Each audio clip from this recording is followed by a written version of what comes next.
마님.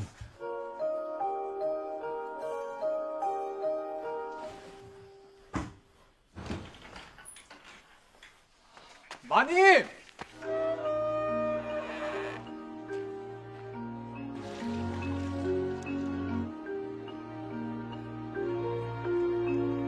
마저 오시라고 생각해.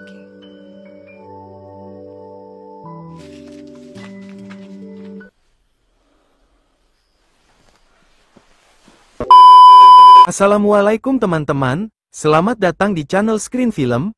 Gimana nih kabarnya teman-teman? Semoga senantiasa selalu dalam lindungan Allah yang Maha Kuasa. Sebelumnya, saya selaku admin mengucapkan banyak terima kasih untuk teman-teman yang sudah mau mengklik video ini. Dan terima kasih untuk teman-teman yang sudah mau subscribe. Pada kesempatan kali ini Mimin akan sedikit membahas sebuah film yang berjudul I know you told your friend you're not okay. And tell me what's wrong. Cerita dimulai dengan memperlihatkan beberapa orang yang sedang melakukan perjalanan. Ia adalah madam dengan ditemani oleh pelayan pribadinya yang merupakan seorang tunawicara. Terlihat madam yang sedang menunggu kedatangan seseorang yang ternyata itu adalah calon suami barunya yang datang menjemput. Ia adalah Chunso beserta pelayannya yang bernama Lee. Chunso sendiri merupakan seorang pengusaha yang cukup kaya raya. Ketika di perjalanan menuju rumah Chunso, Lee pun terlihat memberikan senyuman kepada juri. Rupanya Lee sendiri mempunyai perasaan suka kepada juri. Chunso yang dikabarkan akan pulang membawa calon istri barunya, ia pun disambut oleh beberapa pelayan yang bekerja di rumahnya. Dan salah satunya adalah seorang pria muda yang bernama Sungyo. Diketahui kalau Sungyo merupakan pelayan baru di rumah itu yang bekerja bersama kakeknya untuk melayani semua kebutuhan Chunso. Saat diperintah oleh Chunso, Sungyo pun bergegas membawakan barang-barang madam. Kemudian ia juga menyiapkan air hangat untuk mandi madam. Sungyo yang terkesima akan kecantikan madam, ia pun tidak sadar jika ia harus pergi dari kamar mandi. Dan ketika juri sedang duduk sendiri, ia pun dihampiri oleh Lee yang kembali memberikan senyuman kepadanya.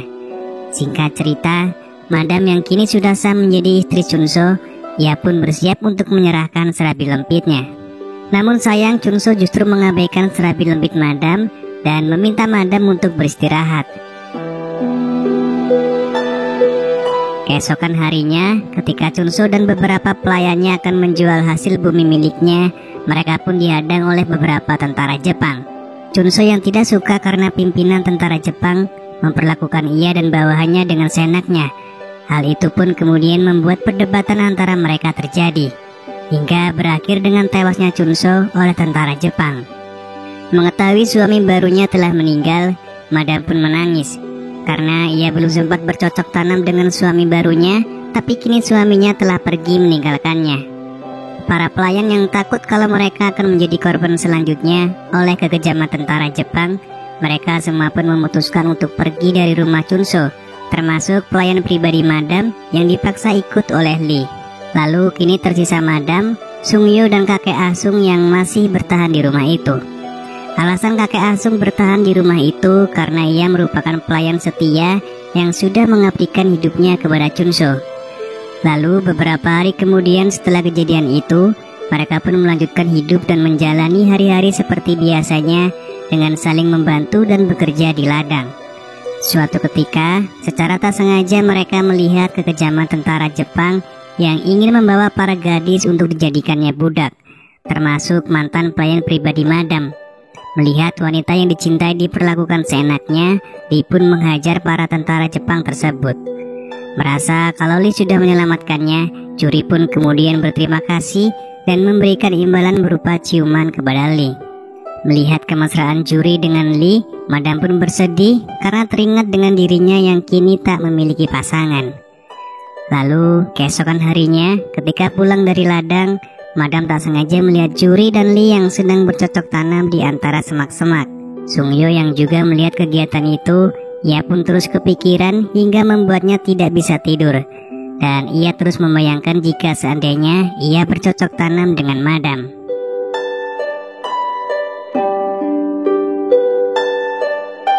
Ketika Sungyo dan kakek Asung melakukan perjalanan, mereka tidak sengaja melihat seorang warga yang menembak tentara Jepang akibat dendam. Lalu berhubung saat itu Madam sendirian di rumah, kakek Asung pun kemudian menyuruh Sungyo untuk pulang dan melihat keadaan Madam di rumah karena takut terjadi sesuatu. Sungyo yang sampai di rumah, ia justru tidak sengaja melihat Madam yang sedang mandi, karena kebetulan pintu kamar mandi yang saat itu sedang rusak. Menyadari ada yang melihatnya, Madam pun berteriak hingga membuat Sungyo berlari. Malamnya pun, Sungyo kembali terbayang akan serabi Madam yang dilihatnya tadi siang. Dan anehnya, Madam juga memikirkan kejadian serupa yang membuatnya kini mulai menyadari kalau Sungyo ternyata memendam perasaan kepada dirinya. Keesokan harinya, Sungyo mencoba memperbaiki pintu kamar mandi yang rusak. Di sini Madam terlihat senang dan berterima kasih kepada Sungyo. Dan sejak saat itulah, Madam mulai memberikan perhatian lebih kepada Sungyo.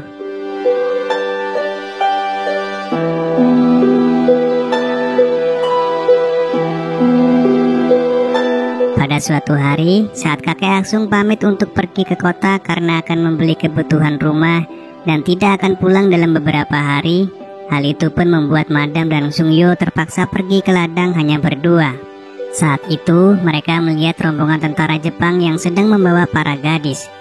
Sungyo yang takut kalau Madam juga akan dibawa oleh tentara Jepang, ia pun kemudian melumuri wajah Madam dengan lumpur agar para tentara Jepang tak mengenali Madam. Lalu ketika pulang ke rumah dan saling membersihkan badan, Madam yang sudah tidak tahan karena lama tak bercocok tanam, ia pun segera mengajak Sungyo untuk menikmati serabi lempitnya.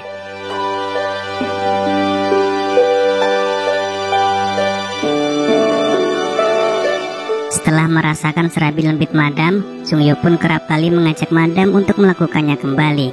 Karena Sungyo yang setiap hari meminta jatah pada Madam, saat itu Madam menolak ajakan Sungyo dan hal itu pun membuat Sungyo kecewa. Kakek Asung yang sudah kembali dari kota berniat ingin berbuat baik. Ia pun berkata pada Madam kalau ia telah membawa seorang pria untuk dijodohkan dengan Madam. Akan tetapi Madam menolak akan perjodohan itu. Lalu Madam yang merasa kalau ia telah membuat kecewa Sungyo, malamnya ia menemui Sungyo untuk meminta maaf. Dan di sini pun mereka langsung kembali melakukan cocok tanam. Namun sayang kegiatan mereka malam itu harus diketahui oleh kakek Asung. Merasa kecewa dengan mereka, kakek Asung memutuskan untuk pergi meninggalkan rumah itu dan meminta Madam untuk menjaga Sungyo. Semenjak kepergian kakek Asung, Madam dan Sungyo pun bebas menjalin hubungan tanpa perlu takut ada yang melihatnya lagi. Ketika malam hari secara tak sengaja, mereka melihat tentara Jepang yang menyelinap masuk rumah mereka untuk meminta pertolongan. Madam yang merasa kasihan pun menolong tentara itu. Meski sempat mendapatkan penolakan Dan film pun berakhir, saya ucapkan sekali lagi terima kasih buat teman-teman yang udah nonton sampai full. Kita jumpa lagi di lain waktu, dan dengan film yang pastinya berbeda. See you next time.